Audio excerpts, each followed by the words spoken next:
dans la catégorie des contes des frères Grimm, je demande Blanche-Neige. J'ai bien aimé le un peu raté. Je te réponds pas de soucis Florence.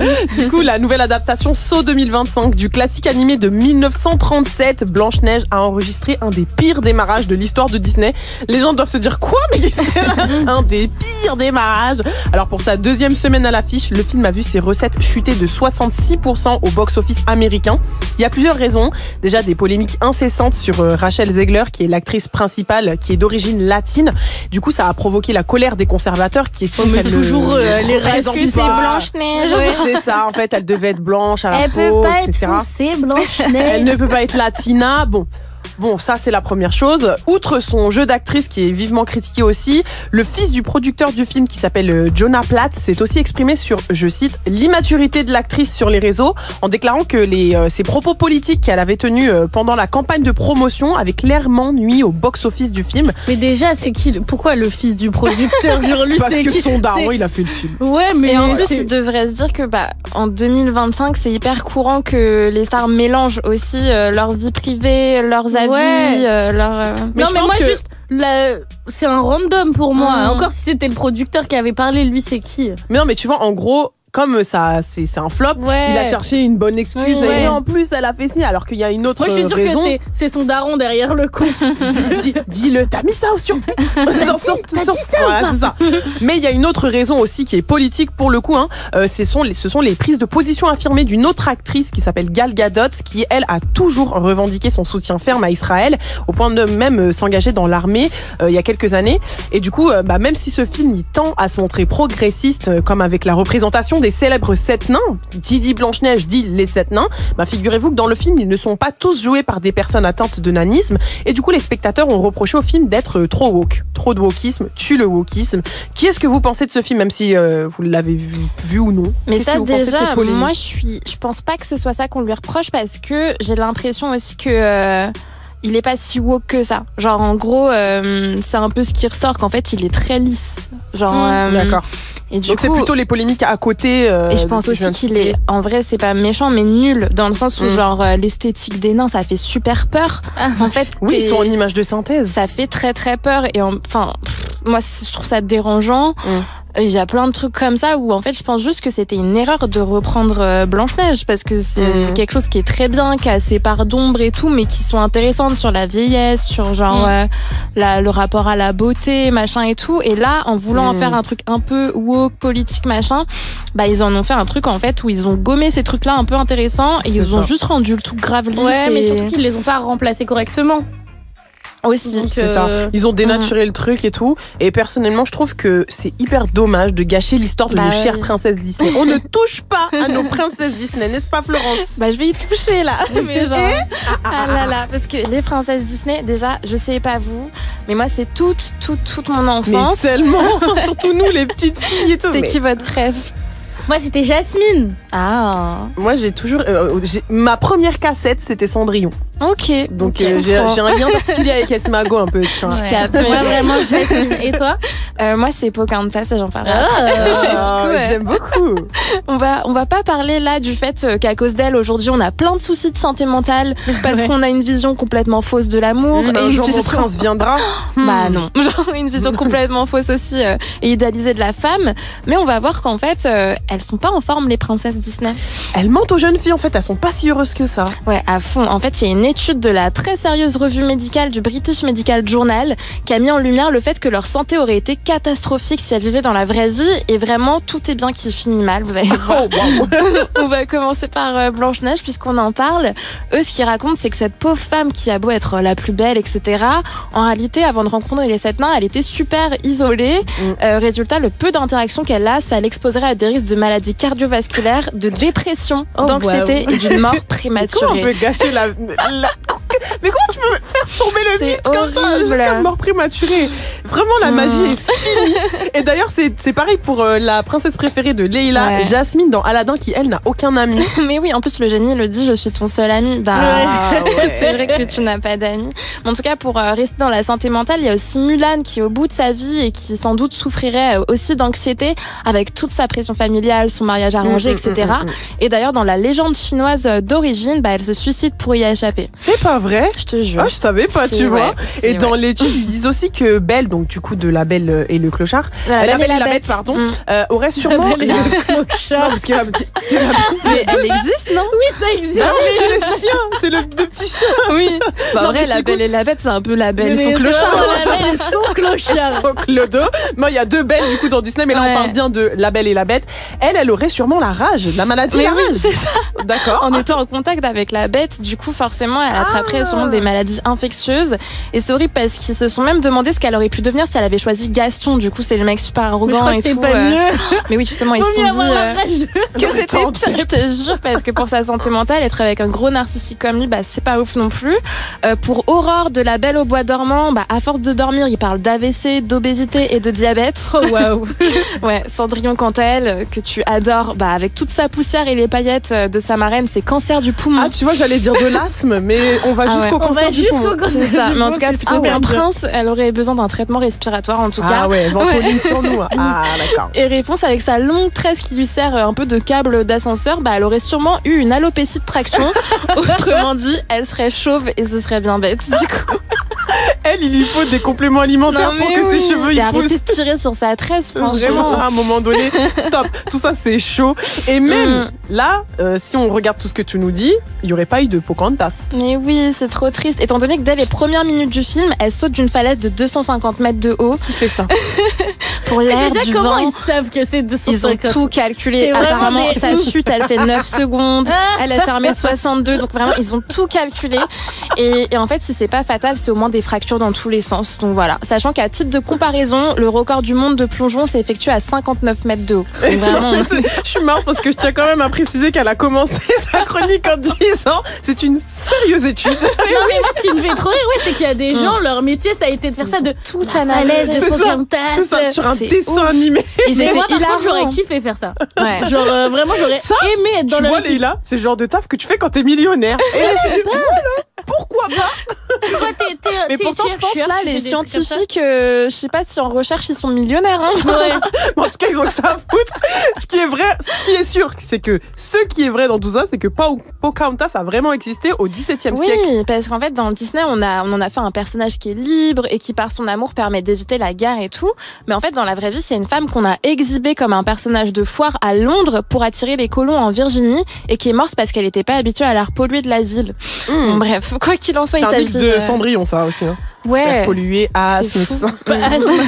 Mort.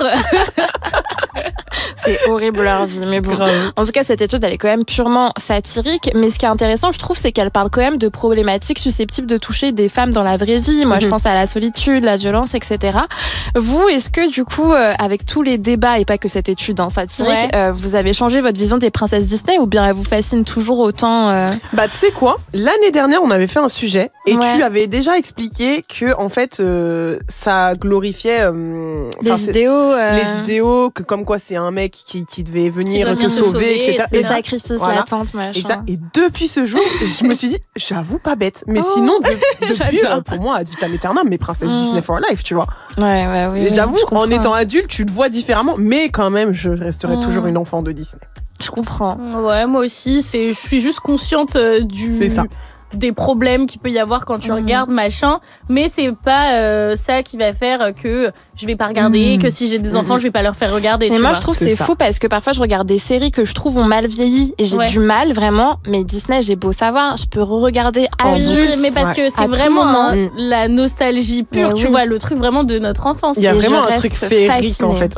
Mais encore pire quand tu vas au parc. Et même, hier, je me suis refait Blanche-Neige, mais la vieille version, et j'étais genre, waouh. Mais il y a rien que C'est beau quand même. J'ai tout oublié. Il n'y a rien de mieux que les films, mais vraiment originaux des années 90 que tu mets, même la couleur. C'est ça, la qualité elle est pas ouf, mais c'est, tu vois, c'est ça dans rend ça trop beau. Exactement, avec les petites musiques et poétique. Tout. Et quand des fois tu vois que l'image elle est figée, genre tu vois que c'était juste une image qu'ils ont filmée, ça je suis en mode oh mais moi c'est le charme que j'aime ça. L'effet spéciaux ratés, c'est beau, vraiment c'est beau. Moi j'adore ça. Merci et pas merci du coup non pour ce que tu viens de nous dire. Vous parce êtes que bien dégoûté là. Bah oui, parce que rien de mieux pour casser le mythe de nos dessins animés d'enfance. Et d'ailleurs, en parlant de ça, tous nos dessins animés commencent à être repris en live action. Ouais, du coup de La Belle et la Bête au Roi Lion, en passant par Aladdin, La Petite Sirène et Blanche-Neige maintenant. Du coup, ces adaptations en live action, elles divisent. Il y en a certains qui voient une manière de redonner vie à nos classiques, aux classiques de notre enfance, et d'autres qui dénoncent du coup un manque de créativité et surtout une exploitation purement commerciale de la nostalgie. Vous êtes de quel team? Ah bah on vient de le dire. Mais surtout moi j'aime pas les nouveaux graphismes. Genre tout le monde dit que c'est plus beau, plus réaliste. Moi ça m'intéresse pas de regarder un dessin animé qui a l'air vrai. Mais même ça, je sais pas, à chaque fois j'aime pas. Ouais. En fait ça dénature trop ce qu'on a connu en étant petite et tout. Et non, moi je suis pas. Et je suis curieuse, genre je suis sûre qu'on peut repenser les trucs et tout, que ça peut être cool, mais à chaque fois c'est mal fait, c'est décevant. Ouais, non, moi je suis déçue à chaque fois. Mais du coup moi aussi je suis de la team non. Voilà. Les trois aigris là. Non, la dénature. C'est ça. En fait Disney ça fait partie du coup de la mémoire collective. En gros ils nous ont marqué que ça soit juste les personnages, les musiques. Et donc des fois je me demande pourquoi on a besoin d'en faire une version réaliste. Et pour Disney en fait la réponse qu'ils ont apportée à ça c'est juste que c'est juste une question de modernisation, de faire la même chose mais en mieux, donc avec des graphismes plus précis, des effets spéciaux et des fois une réécriture pour que l'histoire elle corresponde mieux aux sensibilités et aux enjeux modernes. Du coup je sais pas, mais vous est-ce que vous les avez vus au moins? J'ai vu Le Roi Lion, La Petite Sirène. Parce que live action c'est pas du tout un film avec des vraies personnes. C'est fait avec des vrais gens et ensuite on fait des effets spéciaux. Donc La Belle et la Bête le film par exemple ça compte pas? Bah si. Si. Comme tu l'as vu La Petite Sirène? Oui. La Petite Sirène, c'est en live action. Ouais. Bah du coup moi j'ai vu justement La Belle et la Bête et j'ai bien aimé celui-ci en particulier. Mais à part ça, je les ai vus et j'étais pas transcendée. Ouais, c'est ça. En fait, c'est bien, c'est joli, il y a tu sais, avec la technologie d'aujourd'hui, on a l'impression limite d'être dans le film ou quoi, tu vois. Mais je me demande, c'est cool, mais est-ce que c'est vraiment nécessaire? Bah pour moi non. Tu vois, on peut s'en passer parce qu'on a l'original qui est aussi très bien. Et sachant qu'en plus de ça, les originaux, je trouve qu'ils ont pas pris une ride. Et aussi, tu regardes un Disney pour ce que c'était de base. Moi, je vais pas regarder La Petite Sirène parce que je veux que Polochon il ait l'air d'être un vrai poisson. Moi, j'en ai rien à faire. Moi, je veux que Polochon il soit jaune et bleu. Exactement. Totalement d'accord. Peut-être que je suis aveuglée par ma nostalgie, mais j'ai l'impression du coup que en vrai ça continue quand même de captiver les enfants, les originaux, mais du coup selon Disney le live action il permet surtout une liberté totale dans l'expression artistique et ça donne encore plus de puissance à la narration. Mais pour moi je trouve c'est ça qui vieillit mal justement, que le live action dans 10 ans j'ai l'impression qu'on pourra pas autant le regarder en se disant ah c'était trop bien que les classiques qu'on regarde. Et surtout, il y a moins de magie du coup. Mais oui, il y a moins de magie. Et surtout quand tu regardes juste des effets spéciaux qui ont été faits dans les années 90, ça vieillit tellement vite parce que la technologie ça avance super vite. Plutôt quand tu regardes le dessin animé, au pire tu trouveras ça vintage. Mais ça a son charme, les vieux films. Tu vois, j'avais regardé un film d'Halloween Disney, voilà, ça s'appelait Les Sorcières de je sais pas. Bref, je vous retrouverai le truc, mais vraiment nul. Tu vois, genre 92 là. Mais quand tu regardes le truc, je me dis oh, tu sais c'est mimi parce que tu peux regarder ça avec des enfants. Moi par exemple, les effets spéciaux qu'on vieillit et quand tu te rends compte que ça vieillit mal et tout, moi c'est quelque chose qui m'agace. Je regarde pas un film de 2 heures avec des effets spéciaux qui me saoulent. Tu peux pas regarder E.T. par exemple? Mais si, parce que ça c'est le truc d'enfant, on va dire. Ou même les trucs pas d'enfant, mais genre d'horreur trop mal fait, ou genre il met une pêche à côté. Moi ça m'intéresse pas. Si je le regarde, c'est pour rigoler. Mais de moi-même, je vais pas me dire je vais regarder ça alors que ça me fait chier de voir que c'est mal fait, tu vois. Je vois ce que tu veux dire. J'aime trop. Et l'un des reproches aussi faits au remake, du coup, à ces live action, c'est le manque de créativité. Et beaucoup d'entre eux se contentent de copier les films originaux, donc scène par scène, en ajoutant juste quelques petites modifications. Et ça dérange. Ouais, du coup, c'est le cas du Roi Lion qui est sorti sorti en 2019. Alors oui, visiblement, c'est impressionnant. Visuellement, pardon, c'est super beau. Le live action, ça fait que t'as l'impression d'être dans la savane, etc. J'avoue. Mais il a été juste critiqué pour son absence d'émotion, parce qu'en fait, ça a tout lissé et t'en avais juste plein la vue, mais l'histoire, elle était plus aussi prenante qu'avant. Et même le charme expressif des personnages animés, il a été perdu dans cette version super réaliste où t'as juste l'impression de voir des lions dans un doc. En fait, c'est juste des lions. Ouais, c'est ça, c'est juste des lions. Et même des fois, c'est dur de les différencier parce qu'ils sont trop réalistes. C'est vrai. Il y a d'autres remakes aussi qui ont essayé de réinventer l'histoire, par exemple comme La Belle et la Bête, que toi t'as bien aimé, ou même Mulan, et eux, ils ont ajouté des nouveaux éléments narratifs. Ouais, et c'est pas toujours bien accueilli, surtout quand ils changent l'esprit du film original. Par exemple, l'absence de Mouchou dans Mulan, le film, ça a été perçu comme une perte d'humour et même du dynamisme du dessin animé. C'est comme si t'enlèves Polochon, enfin, je suis bien sûr. Et du coup, sans parler des appels au boycott qu'avait subi le film, qui avait eu tout autour du film. Déjà parce que l'actrice principale, elle avait apporté son soutien à la police chinoise. Surtout, le tournage était en partenariat avec les autorités de la région du Xinjiang, et c'est la région dans laquelle la population ouïghour, elle est persécutée. Donc il y a eu beaucoup d'appels au boycott et il a un peu flop, quoi. Ah ouais, et pour beaucoup, ces remakes, ils sont aussi une atteinte à nos fameux souvenirs d'enfance dont on parle. Et les classiques Disney, juste qu'on bercé des générations entières. Et en fait, les revoir transformés avec de nouveaux visages, des voix différentes, des modifications scénaristiques, ça peut être perçu comme juste une trahison. Mais c'est vrai, tu rigoles, mais c'est vrai. Trahison. Exactement, disgrâce. Et les personnages, juste qu'on a aimé dans notre jeunesse, ils ont une place super précieuse dans nos esprits. Donc changer leur apparence, leur personnalité ou leur histoire, c'est aussi risquer de briser ce lien émotionnel qu'on a avec eux. Et c'est aussi une des raisons qui explique les débats à chaque annonce d'un nouveau remake. Parce que, en vrai, les autres raisons, c'est souvent du racisme, avec la petite Thérèse, ou de l'anti-wokisme. Mais d'un côté, je peux comprendre qu'on doive changer le narratif quand il est problématique. Par exemple, ça serait fou de refaire la Belle au bois dormant aujourd'hui et de recréer la scène du baiser quand elle est endormie.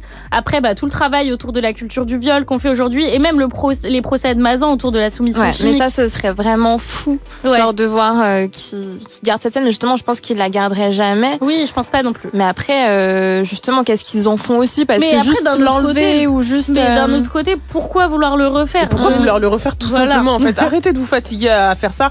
Et au lieu de ressasser le passé aussi, moi, je trouve que Disney, ils pourraient consacrer leur talent et leurs ressources à créer de nouvelles histoires, tout simplement. Ouais, et le pire, c'est que quand ils prennent le risque avec des films genre comme Encanto ou Vaiana, le succès, il est aussi là. Donc, je trouve après, le succès est là, mais vous les avez toutes vues, les nouvelles princesses et tout? Non, moi j'ai vu parce que j'ai des enfants dans mon entourage, mais c'est un truc, c'est comme nous quand il y avait un nouveau Disney qui sortait, on allait le voir. Ouais, mais je pense du coup ça n'amène pas les adultes qu'on grandit avec, tu vois. Ouais, mais le marché Disney de base c'est les enfants, tu vois. Donc mais je pense que quand tu fais des remakes et tout, c'est que tu cibles aussi ces gens-là. Mais arrêtez de nous cibler, nous les nostalgiques. Voilà. Parce que nous ça nous suffit les premiers. C'est ça. Ça nous va très bien. Vous avez une plateforme, si on veut les regarder, on ira dessus. Exactement. Et du coup, je trouve que ça prouve que c'est encore possible d'innover sans forcément appuyer sur la nostalgie et en prenant en compte juste les problématiques modernes. Et c'est ça qui me fait dire que les remakes en live action, ils sont inutiles et mais en vrai, ils rapportent tellement d'argent qu'on s'en privera jamais, quoi. C'est exactement ce que j'allais te dire. En réalité, eux-mêmes, je pense qu'ils savent que c'est inutile, mais c'est tellement la nostalgie, c'est un sacré business. Et dans tous les cas, ça marchera toujours. Oui, et même, admettons, le Roi Lion sort, t'es curieux, tu vas le voir, même si ça te plaît pas, au moins tu l'auras vu. Et t'as des enfants, toi, t'as envie que tes enfants, ils voient ce que toi, t'as aimé quand t'étais plus jeune, mais que ça lui corresponde plus parce que ça va avec l'esthétique de tout ce qu'il a aujourd'hui. Mais tu vois, en 2019, il y avait Beyoncé qui avait fait un gros album avec c'était un album visuel, elle avait fait des clips et tout. Et je trouve qu'ils sont malins parce que même si tu connais l'histoire du Roi Lion par cœur, en réalité, t'as envie. Moi, je sais que j'étais trop saucée par l'album visuel, il était magnifique et ça m'avait donné envie de regarder le film, alors qu'en soi, voilà quoi. Oui, tu l'as déjà vu, tu le connais. Oui, c'est ça. Mais je trouve parfois c'est cool, genre la petite sirène, le fait que ce soit une actrice noire et tout, ça fait plein de polémiques, mais c'était trop bien à voir. Donc même pour le coup, toutes les petites filles qui étaient trop contentes, etc. Moi, je pense que ça peut être bien de les repenser parfois, et je pense même comme exercice, soit de le faire, ça doit être trop cool aussi, mais du coup, en faisant vraiment très attention. Bien le faire, quoi. C'est ça. En fait, c'est ça. C'est compliqué. C'est ça. Si vous voulez le faire, faites-le bien, sinon ne faites rien. 20h20, on est toujours sur Move, en direct de La Pluie et le Beau Temps, votre hebdo du mardi dédié à l'actu, culture et société. Et justement, dans La Pluie et le Beau Temps, on se dit tout sur les sujets abordés. Green Flag. Red flag. Flo, t'as un red flag sur les princesses Disney? Ouais, bah du coup on l'a dit tout à l'heure, mais c'est vraiment grandir avec ce qu'elles nous apprennent en amour, sur les femmes, etc.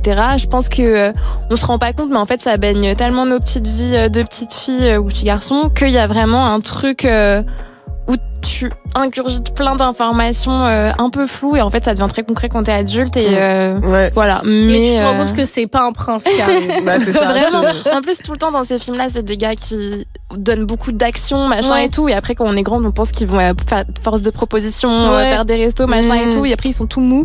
Et donc t'es en mode, est-ce que c'est pas de là même que ça vient le truc, le fameux moi je suis une princesse. Moi je le dis de ouf, même ce truc de faut prouver. Mais oui, même être que belle. Enfin, vraiment, elles sont que belles tout le temps. Genre, c'est la plus belle du village.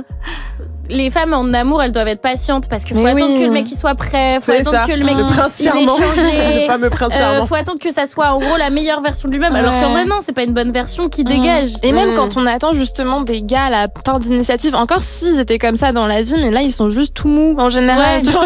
Dans les Disney, mais tellement. Et dans la vie, quoi. Et toi, c'est quoi ton red flag? Moi, c'est la manière dont souvent les rivalités entre femmes elles sont montrées dans les dessins animés Disney. Et justement, c'est aussi en ça que Blanche-Neige est pas si woke parce qu'ils ont gardé cette rivalité, tu vois, genre et l'aspect monstrueux aussi, genre de la vieillesse et tout. Et oui, en fait, c'est tout le temps ça. T'as la vieille méchante, moche, qui veut rester jeune, qui est contre la jeune pure jeune fille super belle, super naïve, qui se fait avoir, etc. Et c'est tout le temps comme ça. T'as toujours une fille méchante, mais tu sais jamais pourquoi elle est méchante. Même parce que c'est la belle-mère souvent. Genre pourquoi la belle-mère? La marâtre qui est toujours méchante. Elle est souvent méchante parce que elle a peur que son mec l'aime plus, parce qu'elle est jalouse, etc. Elle est inconfortable avec elle-même en fait. Elle a là les insécurités, cette vieille là. Et même ça montre tout le temps que ça veut dire que tu vieillis, tu pourris de l'intérieur. Ça veut dire quoi? Ça veut rien dire. Je suis d'accord avec toi, vraiment. Mais quand tu grandis, que tu réalises que non, mais il y a plein de choses qui vont pas, vraiment. Bon, vos green flags. Bah, moi, c'était vraiment le prince charmant salvateur que tu dois attendre toute ta vie pour te réveiller, littéralement. Non, bye. Vraiment, bye. On ne vous attend pas pour se réveiller, pour agir. Vos green flags, du coup? Moi, c'est que je trouve ça quand même beau, les contes de fées et tout l'imaginaire qu'il y a autour. Enfin, justement, les fées, les elfes, les machins, parce que je trouve qu'il y a peu de magie dans le monde et du coup, ça apporte vraiment une belle part de magie et d'histoire cool. Totalement. Moi, c'est totalement mon green. Je te suis. Peu importe ton âge, ces films te ramèneront toujours en enfance. Et il y a vraiment, pendant je sais pas, 1 heure que tu regardes ce film-là, t'oublies tout. T'oublies les problèmes du monde. Et puis même quand on est petite, on se questionne pas, genre on y croit. On est vraiment en mode. Est-ce que vous aviez des robes de princesse? Oui. Ouais, c'était trop la base. À chaque carnaval et tout. Moi, j'étais la princesse. C'est trop la base. C'est quoi ton green, Leïla, pour finir? Moi, c'est les nouveaux Disney. Je sais pas si vous les avez vus, mais par exemple, il y a pas longtemps, j'ai regardé Soul. Il chante là dedans. C'est un musicien de jazz et c'est la mort. Bah non, c'est sur la mort, le deuil. Moi, il est hyper beau, je m'en sens pas très bien, mais trop beau. C'est magnifique. C'est pas celui-là que j'ai vu. Et je me suis dit, mais ça, c'est pas pour les enfants, ça. Mais en gros, c'est juste que c'est trop bien de voir un truc qui est destiné, admettons, aux enfants, mais qui touche autant les adultes, parce que c'est comme vice-versa. Au final, tu te regardes et tu te poses plein de questions sur tes émotions et tout. Il y a plein de choses que tu verbalises. Et ça, je trouve, c'est super fort de faire quelque chose qui va éveiller des questions chez les adultes et qui va émerveiller les enfants. Et même quand tu sais pas trop comment leur expliquer, je trouve que c'est hyper ludique, c'est hyper doux. Genre, franchement, en vrai, Disney, même malgré tout ce qu'on a dit, ce sera toujours un green parce qu'en vrai, il y a quand même des bonnes choses.